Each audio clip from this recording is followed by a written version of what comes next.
اللهم ارزقنا حج بيتك الحرام وشفاعة الحسين وجده وأبيه وأمه وأخيه وأولاده المعصومين برحمتك يا أرحم الراحمين. ایک مرتبہ بلند تر صلوات پڑھ دیجیے.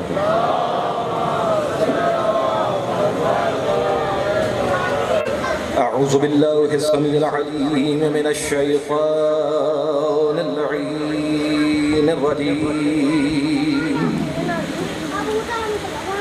بسم الله الرحمن الرحيم. الحمد لله وقفا وسلام على عباده الذين اصطفى خصوصا على سيد الأنبياء محمد المصطفى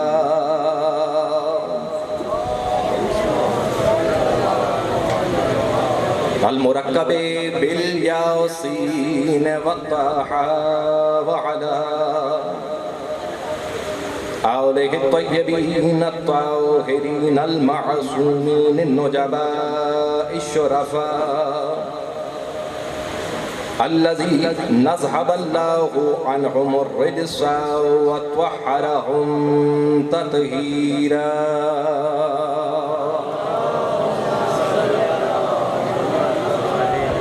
ولعنة الله على الملعونين من يومنا هذا إلى قيام يوم الجزاء.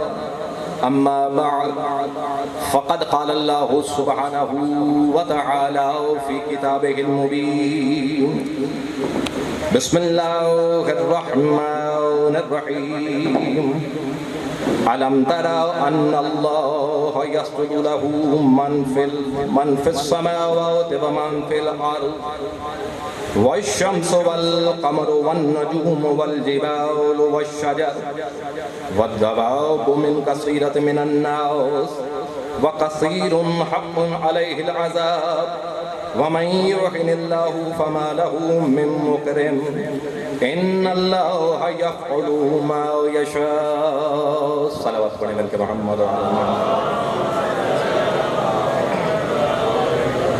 دعا گو کہ مالک صدقہ اپنی حبیب ہستیوں کا بالخصوص جناب سید سجاد علیہ السلام جو بھی دعائیں جو حاجات اپنے دلوں میں لیے ہوئے ہیں آج کی رات مالک اپنی بارگاہ میں مقبول و منظور فرمائے. اور بالخصوص مجھ گناہگار کے ذمہ جو دعائیں لگی ہیں مالک سب دعاؤں کو اپنی بارگاہ میں قبول و منظور فرمائے. ہماری حاضریوں کو قبول و منظور فرمائے. ہمارے دلوں میں محبت محمد و آل محمد علیہ السلام زیادہ فرمائے. حقیقی معنوں میں شیعہ حسن عاشق اور صحیح معنوں میں منتظر امام علیہ السلام بننے کی توفیق عطا فرمائے. ایک مرتبہ ان دعاؤں کی مقبولیت کے لیے زحمت کیجیے بلند تر صلوات.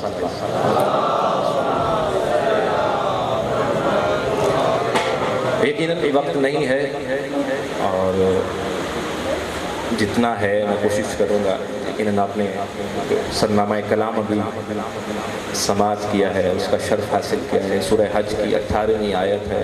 اگر وقت ملے تو اس کو ضرور گھر جا کے آپ نے قرآن مجید میں ایک دفعہ پڑھنا ہے اس کو ترجمے کے ساتھ تاکہ کچھ چیزیں ہیں جو آیا ہیں. کوشش تو تھی کہ میں خود اپنی اس ناقص عقل کو بھی مد نظر رکھتے ہوئے اپنے کم علمی کو بھی سامنے رکھتے ہوئے کچھ گزارشات آپ کے سماعتوں کی نظر کرنا چاہتا تھا لیکن یقیناً چونکہ اب وقت نہیں ہے تو میری التماس آپ سے یہی ہے.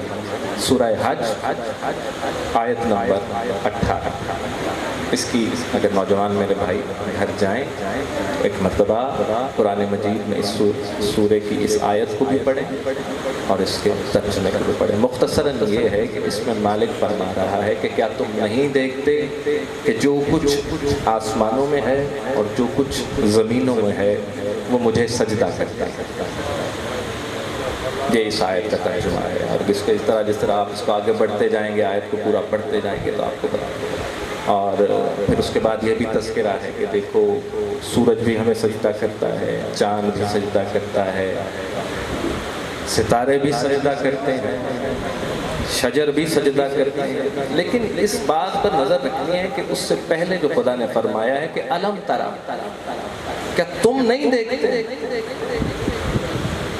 خطاب ہے کہ تم نہیں دیکھتے یہ سب چیزیں مجھے سجدہ کرتی ہیں اور پھر آگے جا کے بات بڑھتی ہوئی یہاں پہنچتی ہے کہ بہت سے لوگ ہیں، کثیر من الناس، بہت سے لوگ ہیں جو مجھے سجدہ کرتے ہیں.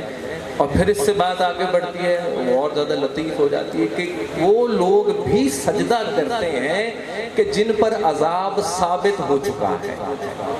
یہ بڑی عجیب بات ہے قرآن میں، یعنی کہ بھاگ کوئی بھی نہیں رہا سجدے سے، فرار کسی کو بھی نہیں ہے. کوئی کسی بھی رنگ میں ہو، کسی بھی مسلک سے ہو، کسی بھی مذہب سے ہو، بت پرست ہی کیوں نہ ہو، وہ بھی سجدہ اگر بت کو کر رہا ہے تو قرآن ایک جگہ فرماتا ہے کہ اگر کوئی خدا کو نہیں مانتا، یہ مفہوم عرض کر رہا ہوں، تو اگر وہ سجدہ نہ بھی کر رہا ہو تو اس کا سایہ اسے سجدہ کرتا ہے. ظلال، لفظ ظلال کا وہاں پر استعمال ہوا. لیکن بات یہی تھی کہ جہاں اللہ کو زمین و آسمان کے اندر ہر شے جو ہے وہ سجدہ کر رہی ہے، پھر اس کے بعد اللہ تعالیٰ تذکرہ کر رہا ہے کہ سورج بھی مجھے سجدہ کرتا ہے، چاند بھی، اور پھر ستارے بھی، شجر، ہر کوئی سر بسجود ہے اس مالک حقیقی کے. کیوں کہ وہ حقدار ہے. سجدہ صرف اور صرف اسی کا حق ہے، اسی لیے اس نے خود فرما دیا کہ ہر شے مجھے سجدہ کرتا. اگر کسی اور کا حق ہوتا تو کہیں نہ کہیں تذکرہ کر دیا جاتا، لیکن وہ یہ کہتا ہے کہ یہ حق میرا ہے، یہ حق میرا ہے کہ سجدہ مجھے کیا جائے. میرا اور آپ کا حق یہ ہے کہ ہم مسجود بن جائیں.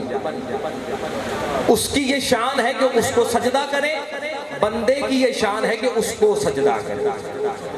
یہ بات جہاں پر زمین و آسمان، چاند، سورج، ستارے، شجر سجدہ کر رہے ہیں اور حق ادا کرنے کی کوشش کر رہے ہیں کہ اس کو سجدہ کیا جائے، تو ہر سجدہ کرنے والا لفظی طور پر مسجود ہے، سجدہ کرنے والا ہے. لیکن پوری کائنات میں صرف ایک شخصیت ایسی ہے کہ جس کے لیے لفظ سجاد مالک نے فرمایا ہے. سجدہ ہر کوئی کرے، سجاد ہر کوئی نہیں. بس میں اپنی بات کو مکمل کر رہا ہوں اس گزارش کے ساتھ کہ آپ نے ایک مرتبہ جا کر سورہ حج کی اس 18ویں آیت کو تلاوت کرنا ہے ترجمے کے ساتھ. سجاد صرف پوری کائنات میں اگر سب لوگ بیک وقت ہر ہستی سجدے کے اندر ہو تو جب مالک کے کل یہ فرمائے نا کہ اٹھ کے کھڑا ہو سید سجاد، تو پھر کوئی اور نہیں، صرف علی زین العابدین کھڑے. یہ شان ہے. اور سید سجاد کو سجاد کیوں کہتے ہیں آپ سن چکے ہیں بہت مرتبہ. امام جعفر صادق علیہ السلام علل شرائع میں فرماتے ہیں کہ سید سجاد کو سجاد اس لیے کہا جاتا ہے میرے جد کو کہ وہ ہستی ہے کہ جس نے ہر نعمت کے ملنے کے بعد سجدہ کیا. پھر بات یہی رکی، یہی مصائب ہے، یہی روایت ہے. اسی کو مصائب بھی سمجھیے اور فضائل بھی سمجھیے کہ ہر نعمت پر سجدہ کیا. کہتے ہیں کہ اس لیے سجاد کہتے ہیں کہ ہر تکلیف پر صرف شکر نہیں کیا، سجدہ کیا.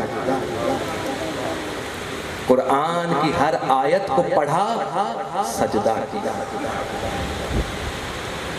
کون ہے جو نعمت کے ملنے کے بعد، بہت سے ہیں سجدہ کرنے والے، لیکن تکلیف کے بعد سجدہ کون کرے؟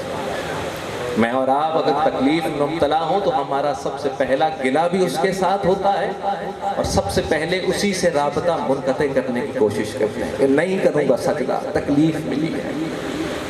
لیکن یہ عظمت اسی گھرانے کی ہے، اسی سید سجاد کی. اور کیوں نہ کہا جائے اسے سجاد؟ زمین پہ سجدہ تو سب نے کر کے دکھایا ہے نا، زمین پہ سجدہ تو سب نے کر کے دکھایا ہے، لیکن یہ سید سجاد ہی ہے جو چلتے ہوئے اونٹ پر بغیر پالان کے زنجیروں میں جکڑا ہوا، اونٹ پر بندھا ہوا، ہر تکلیف ملنے. اور تکلیف کوئی عام تکلیف؟ کیا تکلیف ہے آپ کے ذہن میں؟ کیسی تکلیف؟ پہلی تکلیف زینب کی بے رضائی کی تکلیف ہے سید سجاد کو۔ اس تکلیف پر سجدہ اگر کوئی کرے تو کیوں نہ اسے سید سجاد کہا جائے۔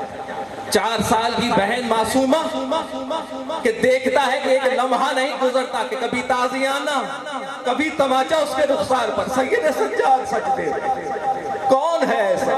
اور اگر کوئی کرے تو اسے کیوں نہ سید سجاد کہا جائے۔ اور ایسی اسیری کاٹی ہے میرے مولا۔ میں نے آج ایک جگہ یہ جملہ پڑھا ہے، بس اسی پر تمام کر رہا ہوں بات۔ سید سجاد کی ایک عادت تھی، کہتے کہ مولا جب بھی کسی محفل میں تشریف فرما ہوتے تھے نا تو اپنی عبا کو اپنے پیروں پر رکھتے تھے، پیروں کو چھپاتے نہال کی نہال۔ کہتے کہ ایک مرتبہ ہوا نظر پڑ، کہتے ہیں کہ جب سید سجاد کی ایڑیوں پر نظر پڑی نا تو چیخ بلند ہوئی۔ کہتے ہیں کہ مزہ یہ تھی چیخ کی کہ سید سجاد کی اس اسیری نے سید سجاد کے پاؤں پر گوشت نہیں رہنے دیا تھا، سید سجاد کے پاؤں کی ہڈی نظر آیا کرتی تھی۔ مولا آپ کی غربت کو، آپ کی اسیری کو، آپ کی تکلیفوں کو سلام، آج آپ کے محب حاضر ہیں۔ مولا ہمارا پرسہ قبول کیجئے، مولا آپ کی بہن کا پرسہ دینے آئے ہیں، آپ کی پھوپھی کا پرسہ دینے آئے ہیں، آپ کو پرسہ دینے آئے ہیں کہ آپ کو مہلت نہ ملی کہ باپ کو کفن دے سکتے یا باپ کو دفن کر سکتے۔ یا ایھا سجاد ہمارا سلام علی لعنت اللہ علی القوم الظالمین۔